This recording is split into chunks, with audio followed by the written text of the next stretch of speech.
Hello, children, again. Um, the best Christmas present in the world chapter is divided over three parts, of which we have successfully completed two parts, and today we are starting the third part.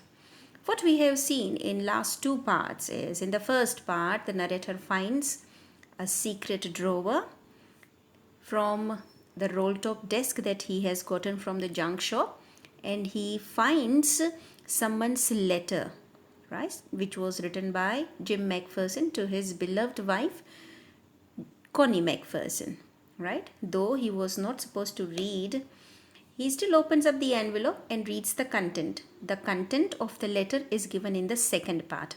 We have done it, right? Now we are going to start with the third part. Now, Jim has ended his letter stating or with a promise that he would return by the time of Christmas and he would be able to spend his Christmas with Connie. So Connie remained waiting for past many years for Jim to return home. Let's see. Now, this was the content of the letter. Now, the narrator has already read what was the content, what was written inside, and now he wants to deliver this letter to its righteous, the correct owner, who is none other than Connie Macpherson, an ex-English soldier's wife.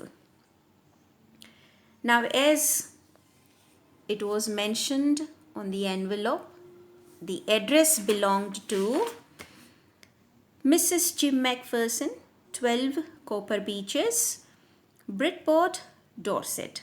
Now, Dorset is a county which is located in the southwest of England, right?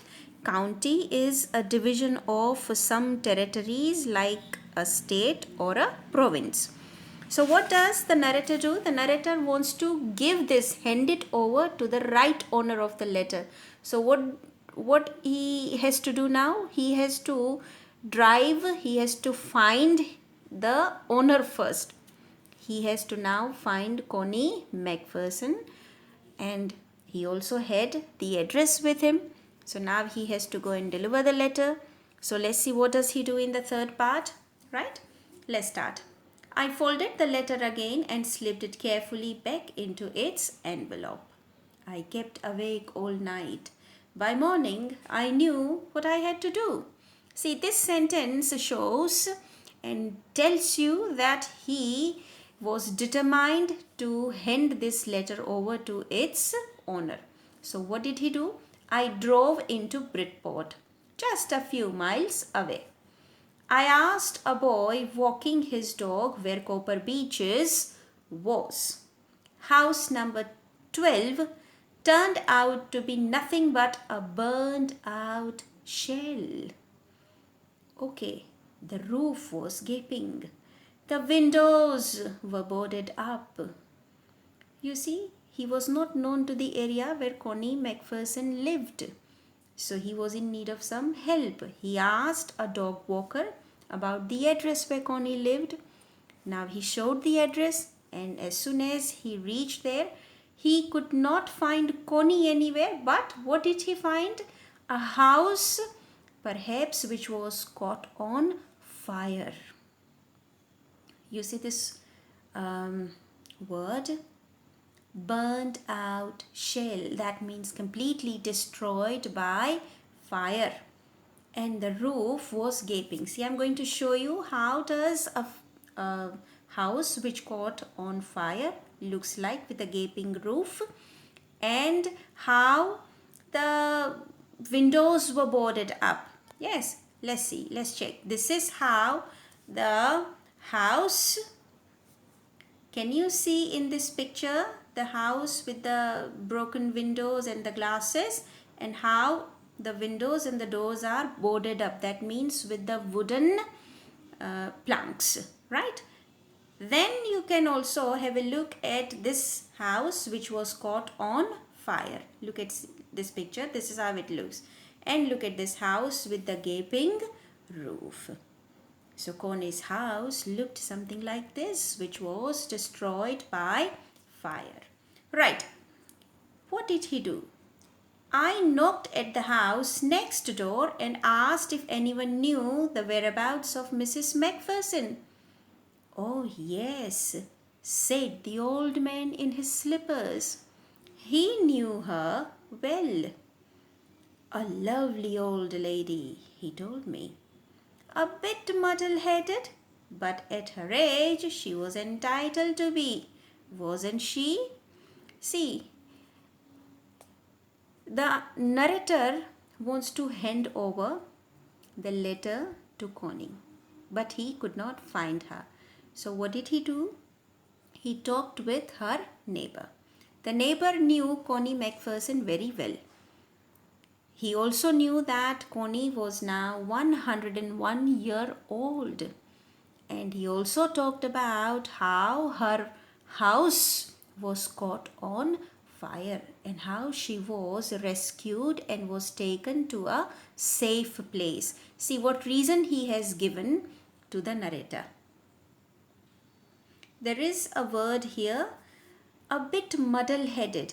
Now, an old lady, an elderly lady who is 101 year old, you can expect her to be mentally disorganized and confused. Somebody who cannot recognize people very well, somebody who could not talk to people very well, could not read very well, could not see very well. You see, such person you can always regard as a muddle-headed person, right? They are not mentally ill, but they are mentally confused, little disorganized, right? 101 years old. She had been in the house when it caught fire. No one really knew how the fire had started, but it could well have been candles. She used candles rather than electricity because she always thought electricity was too expensive for her to use. The fireman had got her out just in time. She was in a nursing home now, he told me. Which nursing home? Burlington House Nursing Home on the Dorchester Road on the other side of town. Dorchester is also a town in the same county of Dorset in southwest of England. Right? Now he gives the reason while the narrator talked with Connie's neighbor.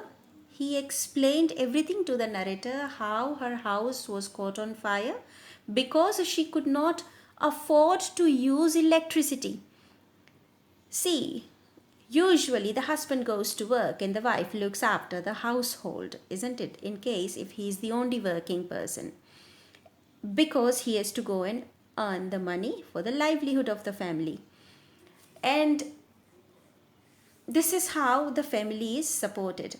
But here the case was different. In case of Connie, there was no one to support her financially because the husband was long gone and he never returned, it seems, so far, right? So he still remained waiting, and just as a part of cost cutting to her household expenses, she must have decided to use candles instead of utilizing the electricity for her household chores. And with her growing age, perhaps being muddle-headed, the house must have caught on fire because of the utilization of candles. This is what the neighbor talked about to the narrator about Connie, right? So therefore she was then rescued because when the house was caught on fire, she was still there in the house, and the rescuers evacuated her and sent her to Burlington House Nursing Home, which is located somewhere in Dorchester Road on the other side of the town. Right, so this talk took place between the narrator and Connie's neighbor. Now let's see what does the comprehension say here. Right, comprehension check. the first question. Why did the author go to Bridport? Now, here the narrator is a third person, right? There were possibilities wherein he, as a third person, after reading someone else's letter, he must have simply chucked the letter perhaps somewhere, or just did not pay much attention, or just put it somewhere else. But he was a sensible man. Yes, he wanted the letter, this emotional letter, to reach to its righteous, its correct owner. Who was she? She was Connie Macpherson. So he decided to hand the letter over to its correct owner. Therefore, he decided to drive to Bridport. Right. Second question. How old was Mrs. Macpherson now? And where was she? Now, when he reaches to Connie's house, what did he find? The house was caught on fire and he could not find Connie there. But he happened to talk with her neighbor. What did the neighbor say? The neighbor said that she was a 101-year-old lady now, and she was placed in Burlington House Nursing Home, which was on Dorchester Road, which was on the other side of the town. Right. Okay. We are going to keep this part till here, and again tomorrow we are going to continue from this. Now we are going to reach the very last part, the climax here. It's going to be very emotional climax to this chapter, and again the title will be very much justified. I shall explain everything to you tomorrow. Yes. Thank you.